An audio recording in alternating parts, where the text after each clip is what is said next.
देखो last class में मैंने स्टार्ट किया था इलास्टिसिटी। मैंने ये बताया था कि अगर हम ऑब्जेक्ट पर डिफॉर्मिंग फोर्स लगाते हैं तो डिफॉर्मिंग फोर्स की प्रेजेंस में जो ऑब्जेक्ट में एटम्स है उनके बीच की जो सेपरेशन है वो चेंज हो जाती है, और उस चेंज होने के कारण अंदर इंटरनल फोर्सेस डेवलप हो जाते हैं, इंटर एटॉमिक फोर्सेस, और वो जो फोर्सेस हैं वो फर्दर डिफॉर्मेशन का अपोज करते हैं। ठीक है, और इस टेंडेंसी को हम इलास्टिसिटी कहते हैं। जब बाहर के डिफॉर्मेशन फोर्स को आप हटा दोगे तो ये फिर से रिकॉइल करेगा, रिकवर करेगा और अपनी ओरिजिनल शेप और साइज में जाना चाहेगा। ठीक है, तो इस प्रॉपर्टी को इलास्टिसिटी कहा जाता है, राइट। और बस यही चीज मैंने डिस्कस की थी। अब उसके आगे बढ़ते हैं हम। देखो जैसा कि मैंने कहा, ये जो प्रॉपर्टी इलास्टिसिटी है, जिस सब्सटेंस में ये प्रॉपर्टी ज्यादा होती है, प्रॉपर्टी ज्यादा होने का मतलब है दो बातें। पहला, आप फोर्स लगाओ तो डिफॉर्मेशन होगा। जिसमें कम डिफॉर्मेशन हो रहा है फोर्स लगाने पर वो ज्यादा इलास्टिक है।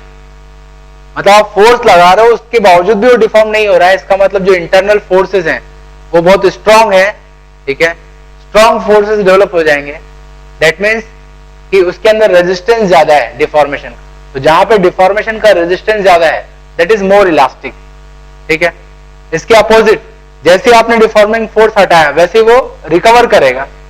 अगर वो पूरा रिकवर करता है, ठीक है, इन दैट केस मतलब वो अपने ओरिजिनल शेप और साइज में आ जाता है, ओरिजिनल सिचुएशन को पूरी तरह से रिकवर कर लेता है, in that case we will call that substance और that object as completely elastic, right.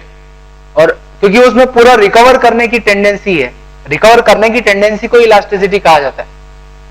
दो बातें बताई मैंने, एक तो डिफॉर्म करोगे तो उसका अपोज करेगा, तो अपोजिंग टेंडेंसी, और जैसे ही बाहर का फोर्स को हटाया तो फिर से रिकवर करना, वही फोर्स रिकवर करा रहा है। तो ये दोनों टेंडेंसी जो है वो इलास्टिसिटी कहलाती है। तो जिसमें पूरी तरह से वो रिकवर कर लेगा दैट इज कंप्लीटली इलास्टिक।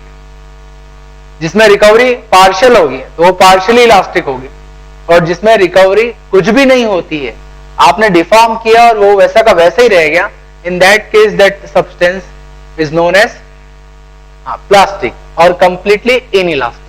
ठीक है, तो आप ये जो क्लासिफिकेशन है इसको लिख लो। Complete elastic substance, complete elastic substance और बॉडी जिसकी भी हम बात करें, तो इसमें क्या होगा, आफ्टर डिफॉर्मेशन जब आपने फोर्स को हटाया तो फुल रिकवरी होगी। मतलब ये ओरिजिनल शेप और साइज को फुल्ली रिकवर कर लेगा एज इट इज। ठीक है, हम देखते हैं कि जो मेटल्स होते हैं स्पेशली स्टील, ठीक है, आयरन, इन मेटल्स को स्मॉल डिफॉर्मेशन किया जाए, थोड़ा सा डिफॉर्मेशन किया जाए और उसके बाद फोर्सेस हटाए जाए तो ये फुल्ली रिकवर कर लेते हैं। ठीक है, तो उस रेंज में they are elastic, completely elastic है। एक स्मॉल रेंज होती है इसकी, आगे मैं पढ़ाऊंगा आपको इलास्टिक लिमिट। उस लिमिट तक जो स्टील है या जो मेटल्स हैं दे आर इलास्टिक। उस रेंज के बाद में उनकी पार्शियल रिकवरी होती है, तो फिर उनमें प्लास्टिसिटी का बिहेवियर भी होता है। ठीक, कंप्लीटली इलास्टिक, पार्शियली इलास्टिक में क्या होगा,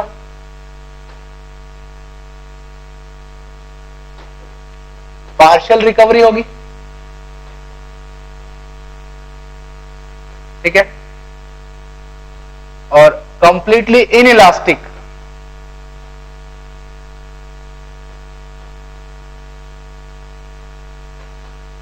इस बिहेवियर को हम प्लास्टिक बिहेवियर भी कहते हैं। कंप्लीटली इनइलास्टिक मतलब नो रिकवरी, जहां आपने छोड़ा डिफॉर्म करके वहीं पे रह जाएगा। ठीक है, तो जनरली जो पुट्टी है, plaster of Paris, clay, wait clay जो होती है वो कंप्लीटली इनइलास्टिक होती है।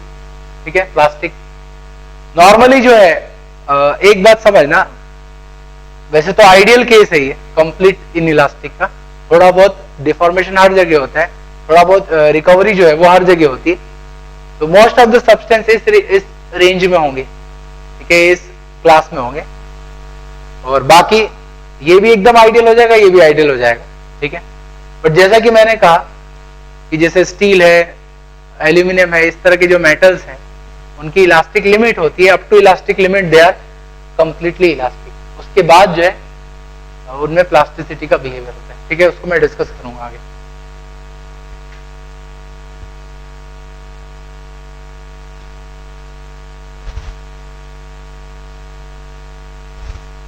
तो एक तो ये रिकवरी वाली बात थी, इसके अकॉर्डिंग हमने क्लासिफिकेशन किया, elastic, partial elastic and plastic.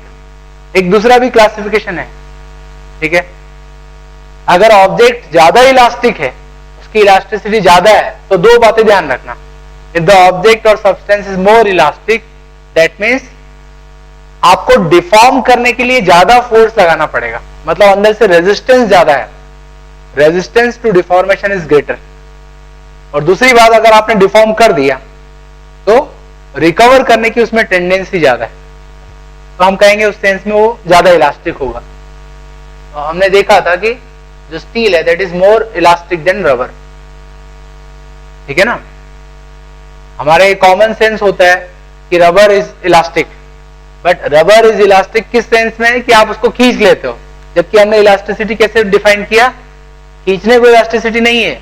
अगर आपने उसको खींचा, डिफॉर्म किया, तो कितना फोर्स लगेगा उसको डिफॉर्म करने, जितना ज्यादा फोर्स लगेगा डिफॉर्म करने उतना ज्यादा इलास्टिक है वो, ठीक है। इसके आगे बढ़ते हैं। अब देखो, जहां भी ऑब्जेक्ट को डिफॉर्म करोगे, डिफॉर्मेशन में इंटरनल फोर्सेस डेवलप हो जाएंगे, ठीक है। और इंटरनल फोर्सेस का जो इफेक्ट होता है उसको हम स्ट्रेस कहते हैं, ठीक है। तो जहां भी डिफॉर्मेशन होगा वहां पे स्ट्रेस डेवलप हो जाएगा, ठीक है। तो स्ट्रेस और स्ट्रेन, ये दो टर्म हम यूज करते हैं, इन दोनों चीजों को मैं डिफाइन करता हूं।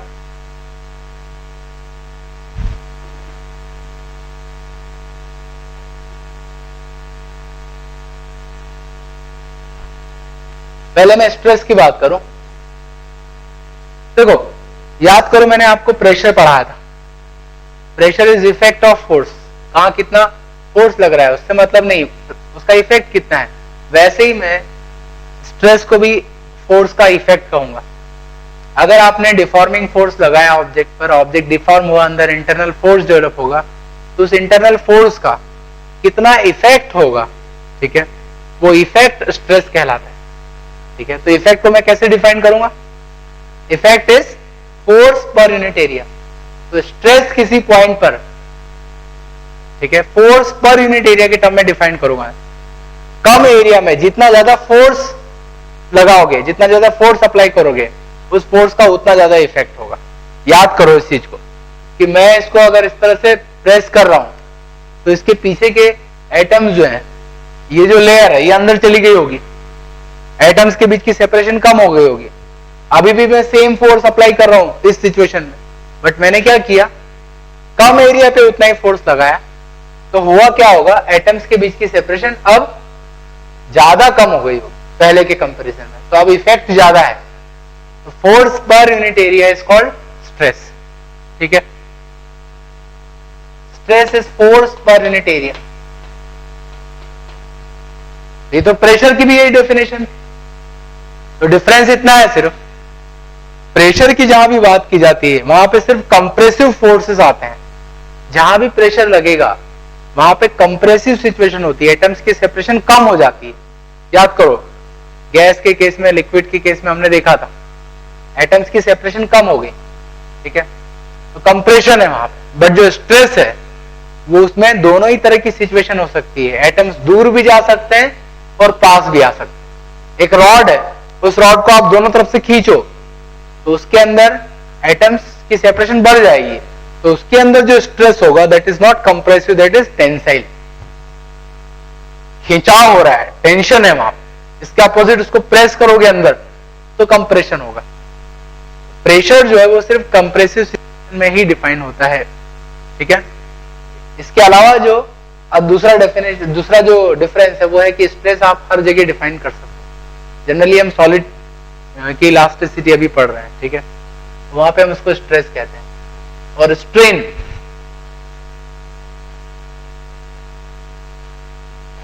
समझना, अगर ऑब्जेक्ट पर बाहर से डिफॉर्मिंग फोर्स लगाओगे तो ऑब्जेक्ट डिफॉर्म हो जाएगा, तो उसके डिफॉर्मेशन को डिफाइन करने के लिए, उसको मेजर करने के लिए हम ये टर्म डिफाइन करते हैं स्ट्रेन। ठीक है, तो स्ट्रेन का मतलब डिफॉर्मेशन कह सकते हो आप। वैसे हम फ्रैक्शनल चेंज के टर्म में स्ट्रेन को डिफाइन करते हैं। जैसे आप रॉड की लेंथ बढ़ाओ खींचकर, तो फ्रैक्शनल चेंज का मतलब है change in length upon initial length, तो दैट इज स्ट्रेन। आप एक ऑब्जेक्ट को सब तरफ से कंप्रेस करो, उसका वॉल्यूम चेंज करो, कम करो वॉल्यूम, तो उसके लिए स्ट्रेन क्या हो जाएगा? Change in volume by initial volume. Strain means deformation, और उसको हम कैसे डिफाइन करते हैं? In terms of fractional change, चाहे वो लेंथ का हो या वॉल्यूम का हो, या फिर हम उसके शेप में चेंज को डिफाइन करते हैं, तो फ्रैक्शनल चेंज के टर्म में उसको डिफाइन करते हैं। ठीक है, मैं आपको आगे अलग अलग सिचुएशन में डिफाइन करूंगा स्ट्रेन को। ठीक है, डिफॉर्मेशन को डिनोट करता है ये स्ट्रेन, राइट। अब देखो, तीन तरह की सिचुएशन हो सकती है। अगर ऑब्जेक्ट को डिफॉर्म किया है तो तीन तरह से डिफॉर्मेशन हो सकता है। ठीक है, मैं एक एक करके डिफाइन करता हूं। सबसे पहले लॉन्गिट्यूडनल स्ट्रेस और लॉन्गिट्यूडनल स्ट्रेन। लॉन्गिट्यूडनल मतलब अलोंग द लेंथ। ठीक है, समझना, एक रॉड है, वो अपनी नॉर्मल लेंथ पर है। अब इस रॉड पर दोनों तरफ अपोजिट डायरेक्शन में मैं फोर्स लगाता हूं, इसको खींचता हूं दोनों तरफ। अभी ये अपने नॉर्मल लेंथ L पर है। अब क्या करता हूं मैं? दोनों तरफ से खींचता हूं, क्या होगा देखो। सिर्फ तीन एटम के टर्म में मैं डिफाइन कर रहा हूं इसको for the sake of simplicity. तो आप फोर्स लगाते हो इस पर भी और इस पर भी, दोनों तरफ से, तो फोर्स के कारण एटम्स दूर चले जाएंगे, और जब दूर जाएंगे तो अंदर इंटरनल फोर्स डेवलप होगा। वो इंटरनल फोर्स फर्दर डिफॉर्मेशन का अपोज करेगा और एक जगह आएगी जहां पे इक्विलिब्रियम बन जाएगा। ठीक है, तो उस सिचुएशन को अगर हम देखें,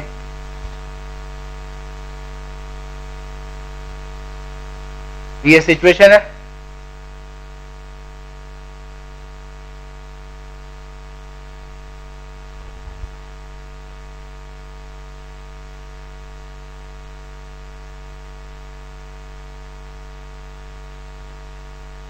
समझ रहे हो ना।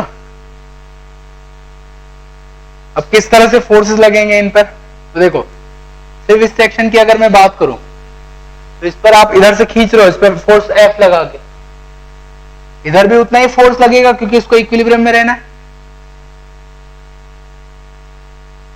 फिर इस सेक्शन की बात करूं, by Newton's law, third law, इस पर भी उतना ही फोर्स लगेगा F, इधर भी वैसे ही लगेगा F, और इस सेक्शन पर भी उतना ही लगेगा। मतलब जब भी आप रॉड पे इस तरह से फोर्स लगाओगे तो हर जगह फोर्स लगेगा, इंटरनल फोर्स डेवलप हो जाएगा।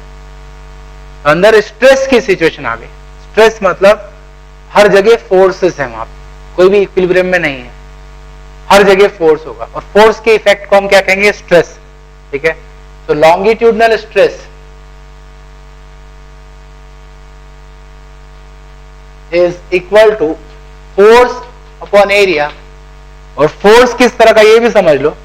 आप कोई भी स्लैब कट कर लो, ये स्लैब कट करिए मैंने, ठीक है, तो जो फोर्स है वो एरिया के परपेंडिकुलर है। ठीक है, रॉड है, वायर है, उसको कट कर लो, आप क्रॉस सेक्शन ले लो, क्रॉस सेक्शन एरिया के परपेंडिकुलर अगर फोर्स लगता है तो उस फोर्स के कारण जो स्ट्रेस डेवलप होगा उसको हम लॉन्गिट्यूडनल स्ट्रेस कहेंगे। या तो हम एरिया ऑफ क्रॉस सेक्शन के परपेंडिकुलर कह दें, या हम कह दें कि लेंथ के अलोंग जब फोर्स लगेगा, तो ये लेंथ है, उसके अलोंग फोर्स लग रहा है, इससे हम उसको लॉन्गिट्यूडनल स्ट्रेस कह रहे हैं। ठीक है, force per unit area and force should be normal to cross section area, force is normal to cross section area, ठीक है। ऐसे मैं डिफाइन करूं लॉन्गिट्यूडनल स्ट्रेन को, यस तो क्या हो रहा है यहां पर बताओ, लेंथ में चेंज आ रहा है, पहले एल है और अब मान लो हो गया एल प्लस डेल एल, ठीक है। तो जैसा कि मैंने कहा फ्रैक्शनल चेंज के फॉर्म में डिफॉर्मेशन को हम डिफाइन करते हैं, change in length by initial length.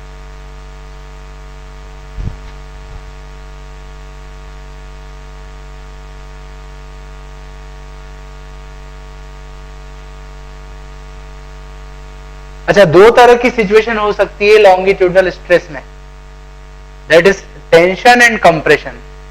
ये किस तरह का फोर्स डेवलप हुआ है यहां, टेंशन, खिंचाव, ठीक है। तो उसके कारण जो स्ट्रेस होगा उसको हम टेंसाइल स्ट्रेस कहेंगे। यहां की जो सिचुएशन है वो किस तरह की है, इट इज टेंसाइल स्ट्रेस,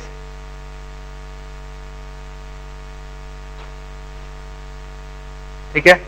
ऐसे कंप्रेशन भी हो सकता है, अभी मैं बताऊंगा आपको, पहले इसको लिख लो।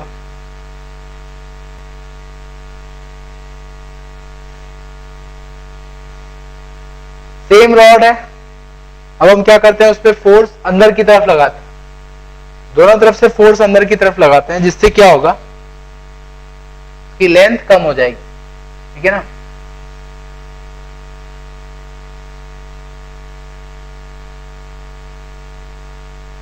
अंदर एटम्स की बात करें तो पहले के कंपैरिजन में अब एटम्स एक दूसरे के क्लोज आ जाएंगे, ठीक है। आपने फोर्स अंदर की तरफ लगाया, फोर्स के कारण ये एटम्स अंदर डिस्प्लेस हो जाएंगे, अंदर इंटरनल फोर्स डेवलप होगा, एक इक्विलिब्रियम की सिचुएशन हो जाएगी। अब आप देख सकते हो हर जगह इस तरह के फोर्स होंगे। इस स्लैब की बात करूं तो ये फोर्स इसको कंप्रेस कर रहा है इस तरफ से, इधर से भी उतना ही फोर्स होगा। ऐसे इसकी बात करूं, इक्वल एंड अपोजिट फोर्स यहां भी लगेगा,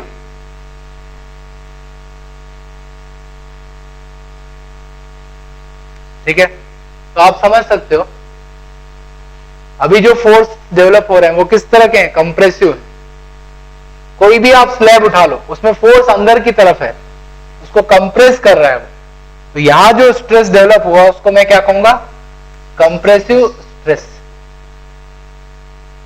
और जो फोर्स उसको मैं कहूंगा कंप्रेशन और कंप्रेसिव फोर्स, ठीक है ना।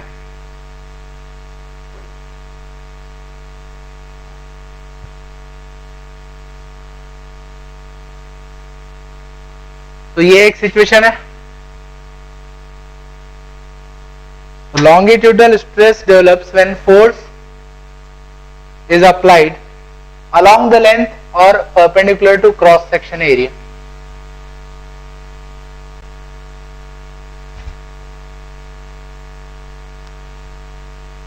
सेकेंड सिचुएशन है टेंसाइल, टेंसाइल और कंप्रेसिव हो गया। टेंजेंशियल स्ट्रेस,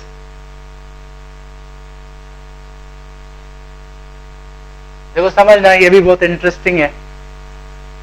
टेंजेंशियल स्ट्रेस कब डेवलप होगा,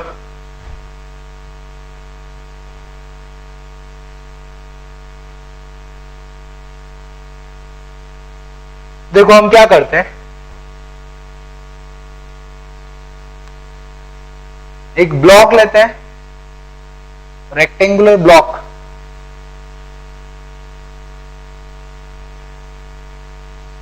ठीक, एक रेक्टेंगुलर ब्लॉक है क्यूबॉइड के फॉर्म में, उसको हमने फिक्स कर दिया विद द ग्राउंड, ठीक है। ग्राउंड से उसको फिक्स कर दी, फिक्स किया, ठीक। अब इसके अंदर जो एटम्स का अरेंजमेंट है उसकी बात करूं अभी मैं, for the sake of simplicity मैं 3 लेयर बना रहा हूं, ठीक है।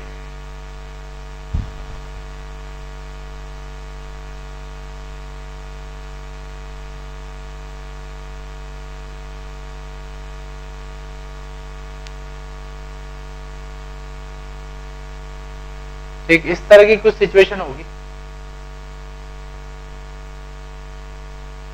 अब समझना मैं क्या करता हूं, इस ब्लॉक पर इस तरह से फोर्स अप्लाई करता हूं, जो ऊपर का सरफेस होगा उस सरफेस पर मैं इधर फोर्स लगाऊंगा, सिर्फ सरफेस पर, ऊपर वाली जो लेयर है उस लेयर पर मैं इस तरफ फोर्स लगा रहा हूं, टेंजेंशियल फोर्स।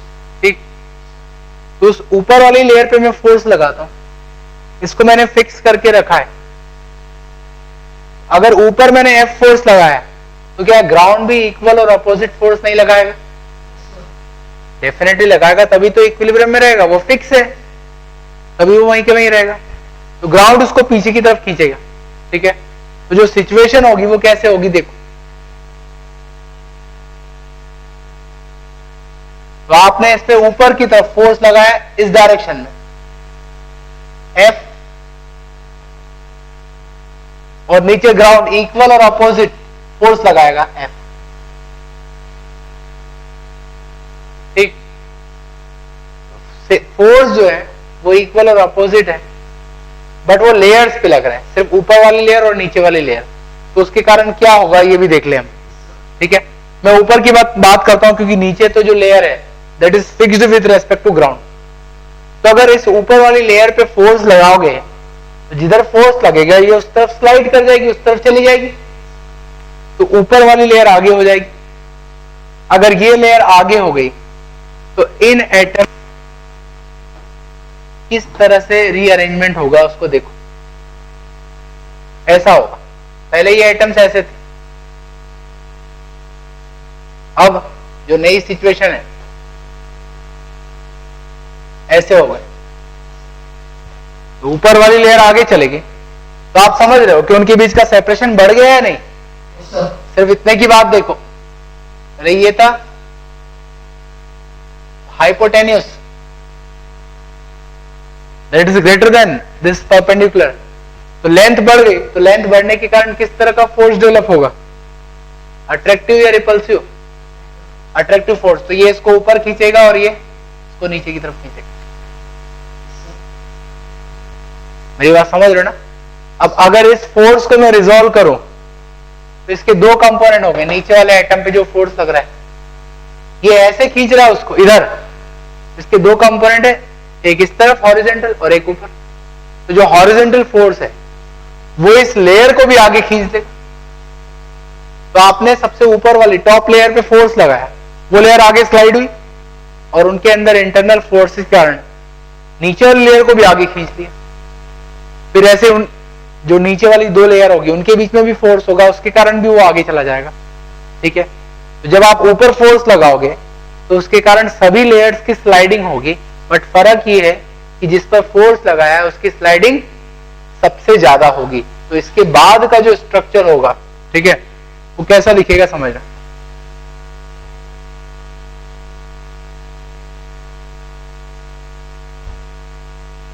पहले इस तरह का था ये, अब ऐसा बन जाएगा।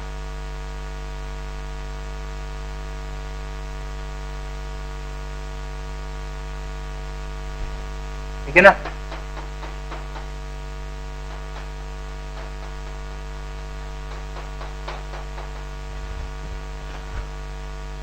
तो आप देख रहे हो उसका शेप चेंज हो गया, जो ब्लॉक है वो ट्विस्ट हो गया, उसका शेप चेंज हो गया, इस तरह के डिफॉर्मेशन को। ठीक है, इसके अंदर जो स्ट्रेस डेवलप होगा उसको हम टेंजेंशियल स्ट्रेस कहेंगे। ठीक है ना? तो जो ऊपर का मतलब ऐसा समझ सकते हो कि जो ब्लॉक है वो कई सारी लेयर से, पैरेलल लेयर से बना है। आपने सरफेस पर टेंजेंशियल फोर्स लगाया तो उसके कारण लेयर्स के बीच में रिलेटिव डिस्प्लेसमेंट हो जाएगा। रिलेटिव डिस्प्लेसमेंट का मतलब है सबसे ऊपर वाली लेयर का डिस्प्लेसमेंट सबसे ज्यादा होगा, फिर उससे नीचे कम, उससे नीचे और कम, और सबसे नीचे का सबसे कम। ठीक है, तो रिलेटिव डिस्प्लेसमेंट होगा लेयर्स के बीच में। इसको हम कहते हैं, ये जो सिचुएशन है इसमें जो स्ट्रेस डेवलप होगा उसको हम टेंजेंशियल स्ट्रेस कहते हैं। ठीक है, और ऐसे एक मिलती जुलती सिचुएशन है टॉर्शन, मैं आपको बताऊंगा थोड़ी देर से। बट क्या ये बात समझ में आ रही है? ठीक है,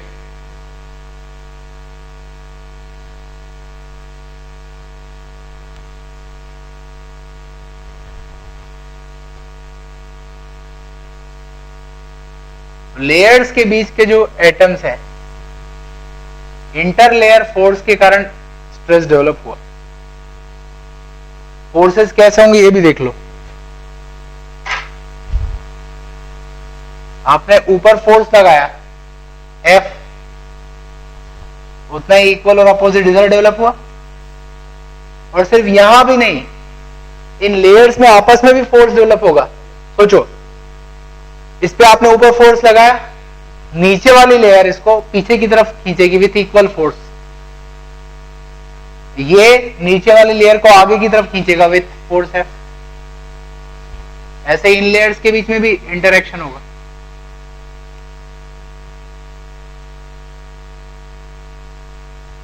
ठीक है। और सबसे नीचे वाली लेयर, तो आप देख रहे हो कि जो फोर्सेस एक्ट कर रहे हैं, ठीक है, वो हर लेयर पे कर रहे हैं। हर लेयर पे आप देख सकते हो इस तरह के फोर्स एक्ट कर रहे हैं। जो सरफेस है लेयर का, सरफेस के टेंजेंशियल फोर्स होंगे। ठीक है, इसलिए हम इसको टेंजेंशियल स्ट्रेस कहते हैं। तो टेंजेंशियल स्ट्रेस की डेफिनेशन क्या हो जाएगी? Tangential stress is equal to force upon area. But वो फोर्स कैसा है? Tangential to the surface. It is also force upon area, but force is tangential to the surface. ठीक है। Now tangential strain, अब इसको जरा ध्यान से समझना।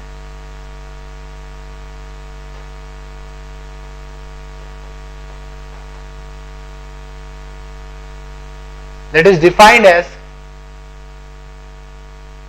relative displacement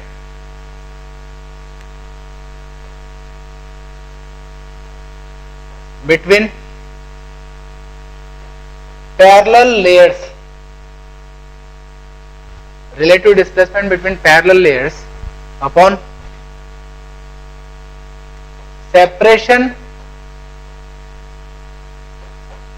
between them, उनके बीच का जो सेपरेशन है उससे डिवाइड करो। समझना,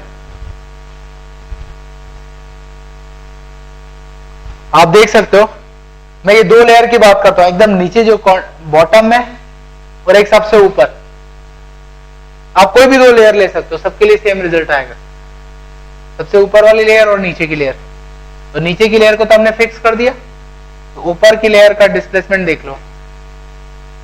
ये जो डिस्प्लेसमेंट है इसको मैं x कह रहा हूं। इसके अलावा जो इसकी हाइट है इसको मैं l कह देता हूं। तो ये है l। एक ट्रायंगल बन रहा है, आप देखो इस तरह का, इसे l कहा मैंने, इसको x कहा। ये एंगल जो है इसको थीटा कह रहा हूं। क्या हो जाएगा यहाँ पे? Tangential strain. Relative displacement between two layers is x upon separation between them l। तो x बाय l जो है वो होगा tangential strain. x by l is equal to tan theta.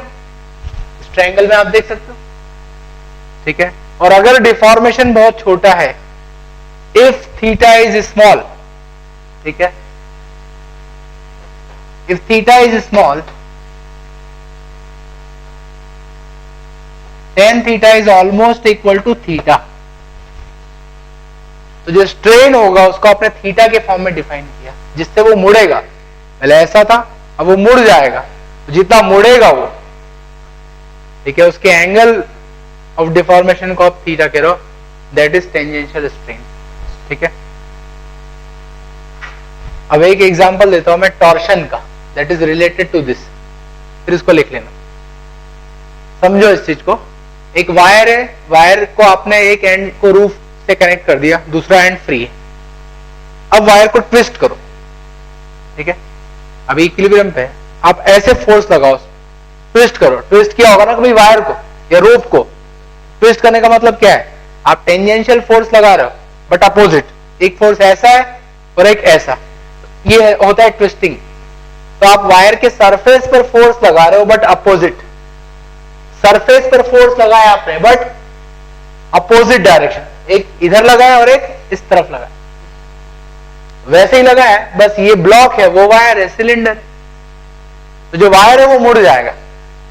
और आप ये भी समझ लो कि वो जो ऊपर वाला एंड है वो तो डिस्क फिक्स है, और नीचे वाली जो डिस्क होगी वो घूम जाएगी, समझ रहे ना। तो अब जैसे आपने मोड़ा वैसे अंदर एक स्ट्रेस डेवलप हो जाएगा। अगर आप छोड़ोगे तो तुरंत क्या होगा, वो फिर से रिकवर करेगा, फिर से घूमेगा, ठीक है। तो वो जो इलास्टिसिटी होती है उसको हम टॉर्शनल इलास्टिसिटी कहते हैं या टॉर्शन कहते हैं, ठीक है। तो that is related to tangential stress, समझ रहे।